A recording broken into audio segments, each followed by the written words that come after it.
नमस्कार प्यारे बच्चों। लास्ट वीडियो लेक्चर में हमने मैट्रिक्स का इन्वर्स फाइंड आउट किया था एलिमेंट्री ऑपरेशंस का यूज़ करके। आज हम मैट्रिक्स की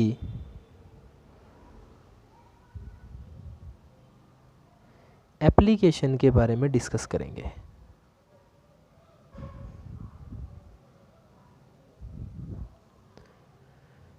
यानी जो इन्वर्स हमने फाइंड आउट किया मैट्रिक्स का, उसका हमारे सिलेबस में यूज़ किया है।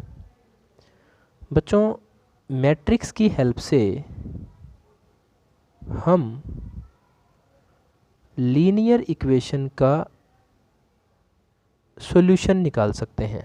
तो solution of system of linear equations हम फाइंड आउट कर सकते हैं मैट्रिक्स के इन्वर्स की हेल्प से। देखिए कैसे।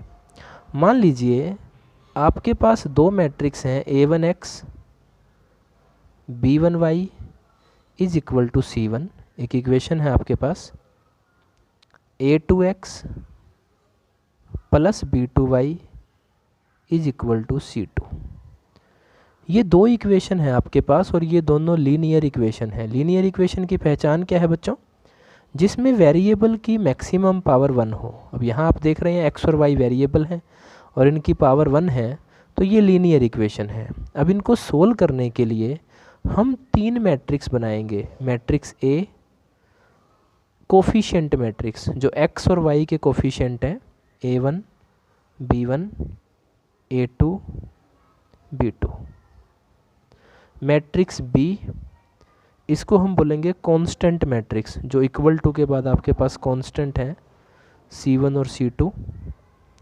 और मैट्रिक्स X, जिसको हम बोलेंगे बच्चों वेरिएबल मैट्रिक्स, यानी कि जो वेरिएबल्स की वैल्यू आपको फाइंड आउट करनी है x y। अब जो इन्वर्स मेथड है या मैट्रिक्स का जो इन्वर्स है, उसकी हेल्प से आप x फाइंड आउट कर सकते हो। उसका फॉर्मूला ये है कि x is equal to A inverse B। मतलब आप इस A मैट्रिक्स का इन्वर्स फाइंड आउट कीजिए और उसको इस B मैट्रिक्स से मल्टीप्लाई कर दीजिए, तो जो आंसर आपके पास आएगा वो X मैट्रिक्स के इक्वल होगा। कैसे? अब बच्चों, हमने पढ़ा था कि A इन्वर्स हम तब फाइंड आउट कर सकते हैं जब A का डेटर्मिनेंट 0 के इक्वल ना हो। तो यहाँ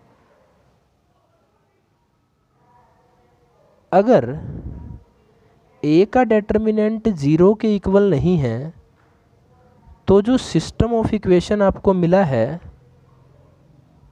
उसका यूनिक सॉल्यूशन होगा। और सॉल्यूशन फाइंड आउट करने का जो मेथड होगा वो होगा x is equal to A inverse B।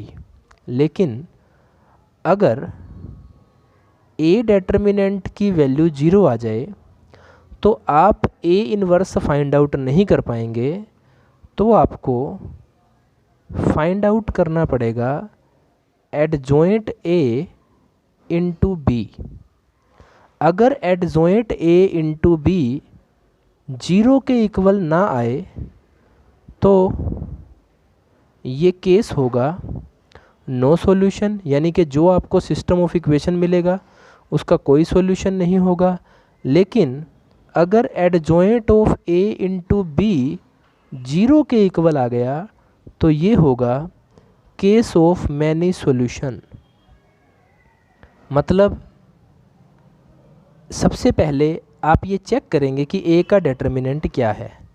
अगर A का डेटर्मिनेंट 0 नहीं है तो आप A इन्वर्स फाइंड आउट कर सकते हैं, तो यूनिक सॉल्यूशन होगा और वो सॉल्यूशन आप इस फॉर्मूला की हेल्प से फाइंड आउट करेंगे। लेकिन अगर बच्चों किसी क्वेश्चन में A का डेटर्मिनेंट 0 आ जाता है तो आप A इन्वर्स तो फाइंड आउट नहीं कर सकते, लेकिन आप एडजॉइंट A फाइंड आउट कर सकते हैं। तो आप एडजॉइंट A को B से मल्टीप्लाई कर लेंगे। अगर एडजॉइंट A इंटू B 0 के इक्वल नहीं आता तो कोई सॉल्यूशन नहीं है। अगर एडजॉइंट A इंटू B 0 के इक्वल आ जाता है तो मैनी सॉल्यूशन।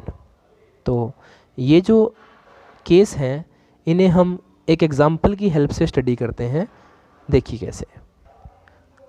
हमें दो इक्वेशन मिली, 3x + 4y is equal to -1 और सेकेंड इक्वेशन है 2x + 5y is equal to 4। तो बच्चों सबसे पहले आप ए मैट्रिक्स बनाइए, कोफिशिएंट मैट्रिक्स 3 4 2 5। फिर आप बी मैट्रिक्स बनाइए, कांस्टेंट मैट्रिक्स -1 4। फिर आप एक्स मैट्रिक्स बनाइए, वेरिएबल मैट्रिक्स एक्स वाई। अब x जो है वो a इनवर्स b के इक्वल होगा और ये आप तब फाइंड आउट कर पाएंगे जब a का डिटर्मिनेंट 0 ना हो। तो सबसे पहले आप a का डिटर्मिनेंट फाइंड आउट कीजिए, 3 4 2 5। क्रॉस मल्टीप्लिकेशन मेथड से 15 - 8 7 which is not equal to 0। तो so system of equation has unique solution. तो ये जो सिस्टम ऑफ इक्वेशन आपको मिला है बच्चों, इसका एक यूनिक सॉल्यूशन होगा। अब ए इनवर्स फाइंड आउट करने के लिए सबसे पहले आपको एडजॉइंट ए फाइंड आउट करना है और एडजॉइंट ए आप तब फाइंड आउट कर पाएंगे जब आपके पास हर एक एलिमेंट का कोफैक्टर हो। तो बच्चों 3 का कोफैक्टर 5, A12, 4 का कोफैक्टर -2 क्योंकि साइन चेंज होगा, A21 2 का कोफैक्टर -4 और A22 5 का कोफैक्टर 3।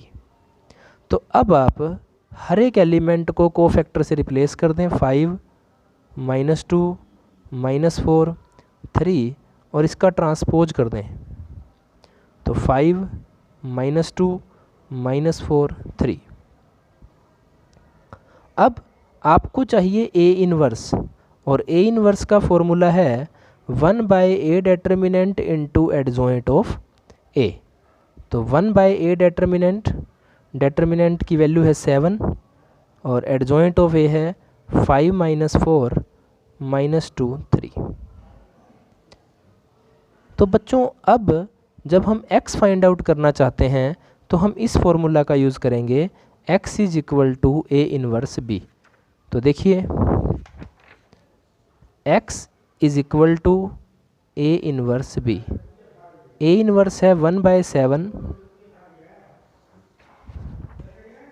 5 - 4 -2 3 और बी मैट्रिक्स है -1 4।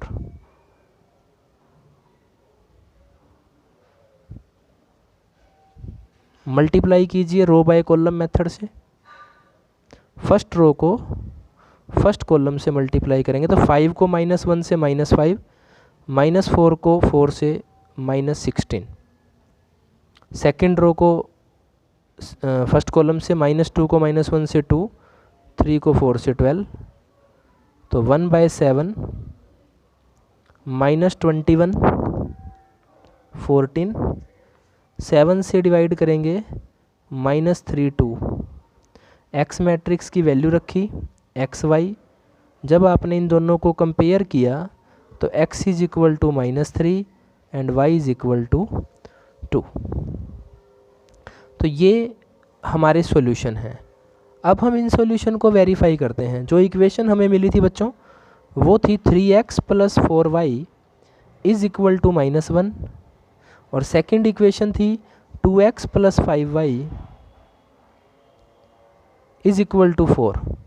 x और y की वैल्यू पुट करके देखिए, x की जगह -3 पुट किया, y की जगह 2, तो -9 + 8 -1 बिल्कुल सही। x की जगह -3, y की जगह 2, -6 + 10 4 बिल्कुल सही। तो ये आंसर हमारा बिल्कुल सही है। तो इस तरह से हम उस सिस्टम ऑफ इक्वेशन को सोल्व कर सकते हैं जिसमें आपको 2 लीनियर इक्वेशन मिली हों बच्चों।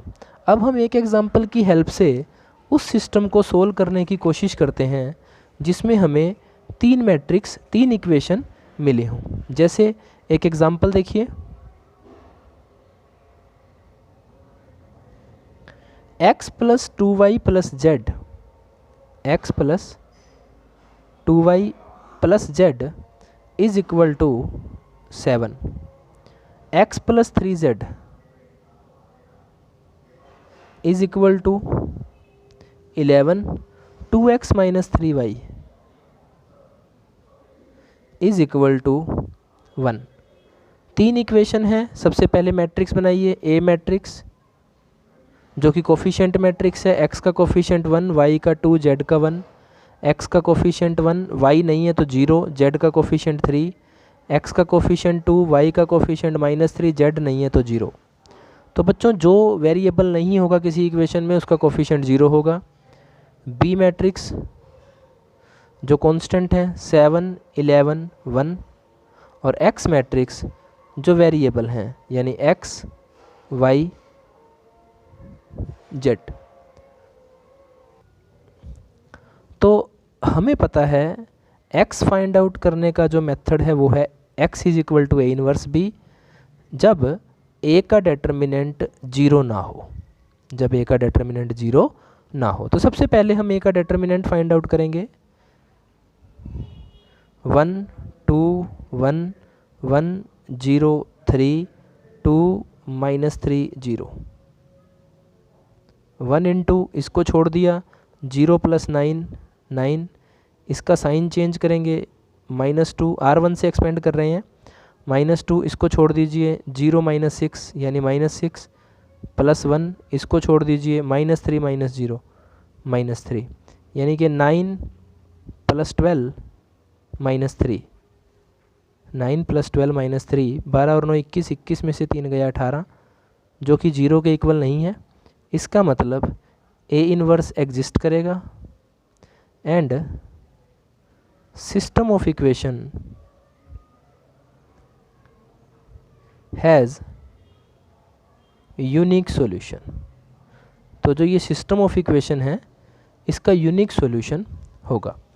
अब सॉल्यूशन निकालने के लिए हमें ए इनवर्स चाहिए और ए इनवर्स के लिए हमें एडजॉइंट और एडजॉइंट के लिए हर एक एलिमेंट का कोफैक्टर। तो A11 इसको छोड़ दीजिए 0 + 9, A12 इसको छोड़ दीजिए 0 - 6। अब क्योंकि माइनस आया है और एलिमेंट की पोजीशन का सम ओड है इसलिए साइन चेंज हो जाएगा, तो +6, A13 इसको छोड़ दीजिए -3 - 0 -3, A21 इसको छोड़ दीजिए 0 + 3, 3 क्योंकि पोजीशन का सम ओड है इसलिए साइन चेंज कीजिए, A22 0 -2 -2 sign as it is रहेगा, A23 इसको छोड़ दीजिए -3 - 4 -7 साइन चेंज कर दीजिए यानी +7, A31 6 - 0 6, A32 इसको छोड़ दीजिए 3 - 1 2, पोजीशन का सम ओड है तो साइन चेंज कर दीजिए, A33 इसको छोड़ दीजिए 0 - 2 -2। तो अब आपको फाइंड आउट करना है एडजॉइंट ऑफ ए। अब एडजॉइंट फाइंड आउट करने के लिए आप हर एक एलिमेंट को उसके कोफैक्टर से रिप्लेस करेंगे। 9 6 -3 -3 - 2 7 और 6 - 2 -2 और इसका ट्रांसपोज करेंगे तो आप फर्स्ट रो को फर्स्ट कॉलम में चेंज करेंगे। 9 6 -3 -3 - 2 7 6 - 2 -2। अब ए इनवर्स फाइंड आउट करने का जो आपका मेथड है वो है 1/a determinant into adjoint of A. तो ए डेटर्मिनेंट 18 है तो 1/18 इंटू 9 - 3 6 6 - 2 -2 -3 7 -2। अब ये ए इनवर्स है और x निकालने के लिए आपको चाहिए ए इनवर्स b। तो 1/18 into 9 - 3 6 6 -2 -2 -3 7 -2 B matrix 7 11 1, 7 11 1, x 1/18 row by column method से मल्टीप्लाई कीजिए। तो फर्स्ट रो को फर्स्ट कॉलम से मल्टीप्लाई करेंगे, 63 - 33 + 6, 42 - 22 - 2 -21 + 77 - 2, x 1/18, 63 - 33 30 + 6 36, 42 - 22 20 - 2 18, 77 - 21 56 - 2 54। डिवाइड कीजिए, 2 1 3। जब आप कंपेयर करेंगे तो x की वैल्यू रहेगी 2, y की वैल्यू 1 और z की वैल्यू 3। ये आपके आंसर होंगे। अब इस आंसर को आप वेरीफाई कर सकते हैं। जो इक्वेशन आपको मिली थी वो थी x + 2y + z = 7। x की जगह 2 रखिए, 2 + 2 4, 4 + 3 7, बिल्कुल सही है। x + 3z = 11, x की जगह 2, z की जगह 3, 9 + 2 11, बिल्कुल सही है। 2x - 3y = 1, 2x यानी 2 2 = 4, 3 - 3 1, बिल्कुल सही है।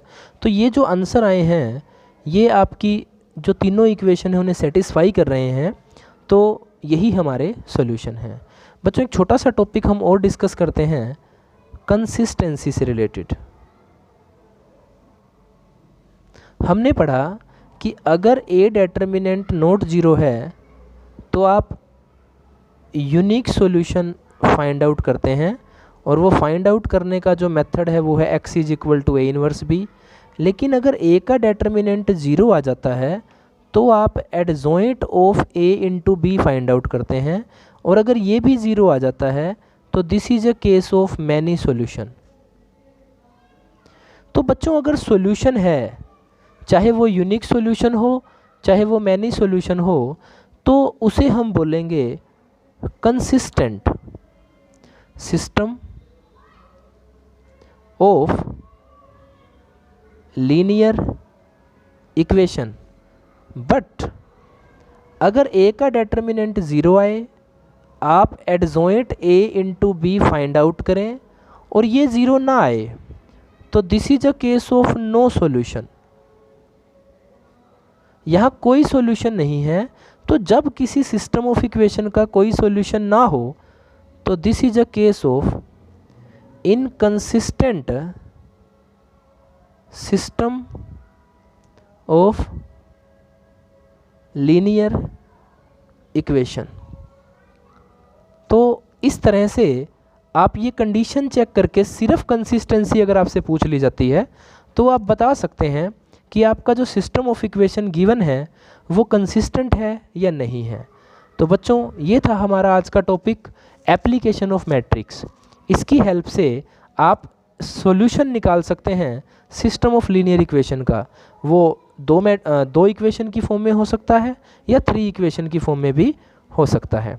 टॉपिक को ध्यान से पढ़ें और इसकी हेल्प से एक्सरसाइज 4.6 सोल्व करने की कोशिश करें।